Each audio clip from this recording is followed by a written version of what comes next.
আজকে আমরা চলে এসেছি ময়নাগুড়ি পুজো মণ্ডপে। আর আমরা কিন্তু এখানে এসেই দেখতে পাচ্ছি একটা পুজো প্যান্ডেল করেছে খুবই সুন্দর, সেটা হচ্ছে চন্দ্রযান 3। আর এখানে মায়ের দর্শন করে নিলাম। আর এদিকেও দেখতে পাচ্ছ এখানে মাদার টেরেসা, তারপর কল্পনা চাওলা, স্বামী বিবেকানন্দ, মানে সমস্ত কিছু আমাদের স্মরণীয়, যারা আমাদের জন্য এত কিছু করে গেছে তাদের কিন্তু এখানে স্মরণীয় করার জন্য তাদের ফটো এখানে লাগানো আছিল। তারপর কিন্তু আমরা চলে আসলাম আবারও আরেকটা পুজো প্যান্ডেলে। আর সেই লাইটিংগুলো দেখতে দেখতে যাচ্ছি, দারুণ লাগছিল দেখতে। আর এখানে এসে এত পরিমাণে ভিড় হয়েছে, আধ ঘন্টার মতো আমরা দাঁড়িয়েছিলাম এখানে, প্রচণ্ড পরিমাণে ভিড় হয়েছে। এই পুজো প্যান্ডেলটাও কিন্তু খুব সুন্দর করেছে। আর এটা কিন্তু টোটালটাই একদম বাঁশ দিয়ে করেছে। আর এই সাইডে দেখতে পাচ্ছ, এগুলো বলছিলাম ব্যাঙের ছাতার মতো লাগছিল।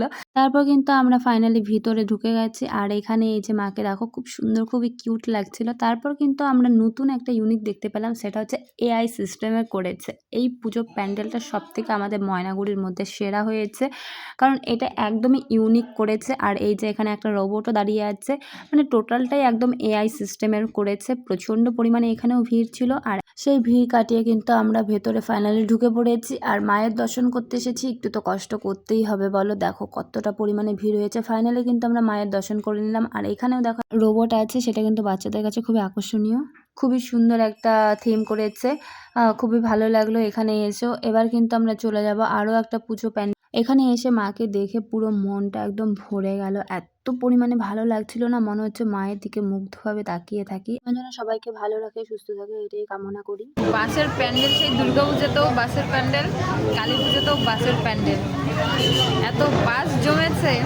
তোমাদের দাদা ভাই হচ্ছে বাসের সেল দিয়েছে, সব জায়গায় বাসের প্যান্ডেল হচ্ছে।